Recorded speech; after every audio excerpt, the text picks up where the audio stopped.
name is Shara Kingston, and I am the collections manager for the Army Museum Halifax Citadel.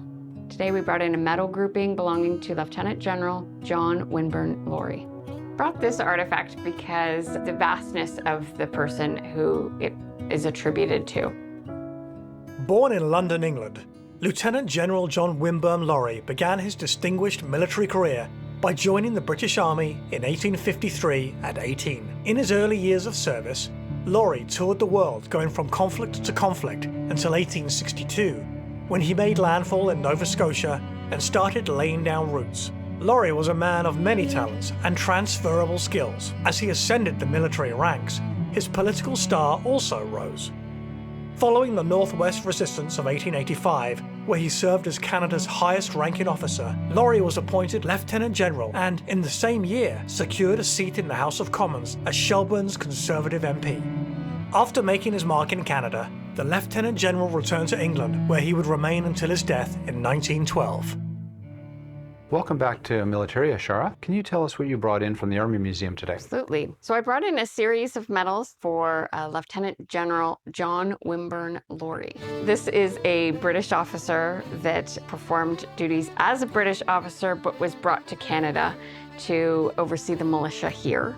And I think he just loved it and stayed, because he ends up performing a number of services within the armed forces for Canada. And then he stays in Shelburne and marries, starts a family, and he becomes the MP for Shelburne. His military decorations are quite interesting, and the first medal we have is the Order of the Bath, and that's the military version of it. That would be a medal that you would have received for outstanding service as a military officer. The interesting thing is he has a second Order of the Bath, but this is the civil version. He obviously received that for outstanding work as a politician. The first medal we have here is the Crimean War Medal with the clasp Sebastopol, so he was in the Battle of Sebastopol then. The second one is for the Indian Mutiny, and that's when the sepoys mutinied against the British Empire and they had to be quelled. The next is Northwest Canada Medal with the clasp Saskatchewan, and that was for yet another rebellion against the Imperial forces, and the difference is it happened in Canada and Western Canada. So the Northwest Rebellion occurred when Louis Riel and the Métis and the First Nations in Western Canada stood up against the colonial powers of England that were spreading. The military and militia of the time was mobilized. As you can imagine, those in Manitoba and Winnipeg were the first ones to get there, whereas the Nova Scotia Composite Battalion, they got out there but didn't really contribute as much in the warfare. The next one is the Canada General Service Medal with clasp 1866, and that was for the Fenian raids. Anyone that was involved in the defense of the colonies during that time received that medal. We then have in this group our mystery medal, and it's this one here. I have not been able to find out what that is. Being in a different language and not being obvious, yes, it has that ribbon there, but it doesn't necessarily mean that was the ribbon it started life with, because as you can see, that ribbon looks a lot like that ribbon there, but it's not the same medal by any stretch of the imagination. Groups of medals awarded to an individual are important because by looking at those medals, you can tell the individual's military story. It's like having your biography on your chest. So Shara, as we discussed, he was a member of Parliament for Shelburne. There's also other aspects of him contributing to Nova Scotia. I was wondering if you could touch on some of those. Sure. So in the 1860s, he comes over and he is overseeing that militia group. He finds love and he gets married to a Frances Roby Collins, and they have a large brood of children. But also around this time, he buys about 800 acres in Oakfield, Nova Scotia, along that south shore. And he becomes interested in, back home, the British orphans. And he meets a connection here in Nova Scotia, a woman named Annie, who also feels for these orphans and where will they end up. And so Annie is an instigator in bringing these children over to Nova Scotia, and he uses his land as a resting place when they first come over until they can match them with families.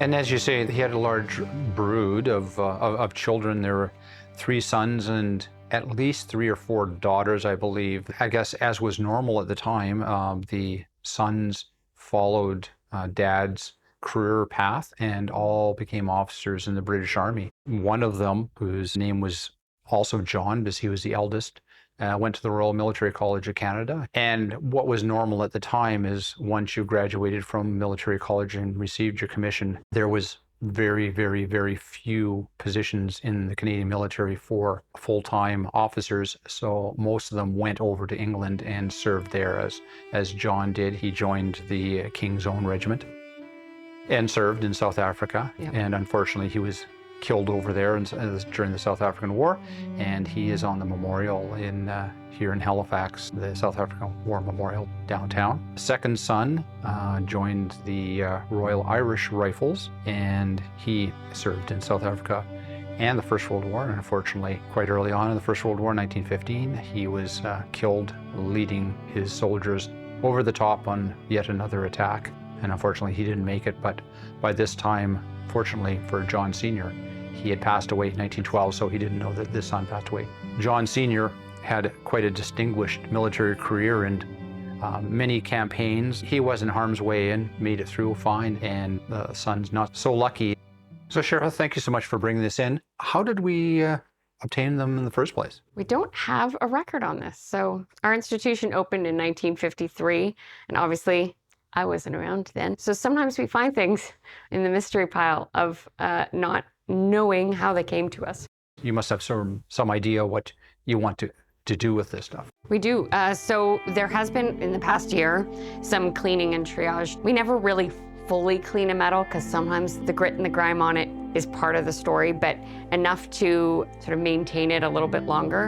And then our anticipation is we've been doing something called visible storage with our medals. The idea being that any medal group that comes into us, we put out on display. It's storage, but it's also display. We're really proud of that. So Lori would go into that case. Once again, thank you for bringing this wonderful artifact in, and hopefully there's 24 more that can be brought in. Thank you.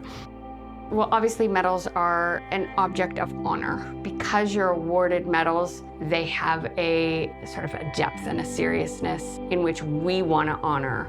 For us to have medals kind of hidden away in the back room, it didn't seem right and appropriate. An object is an access point to a story, and I love that part of my job.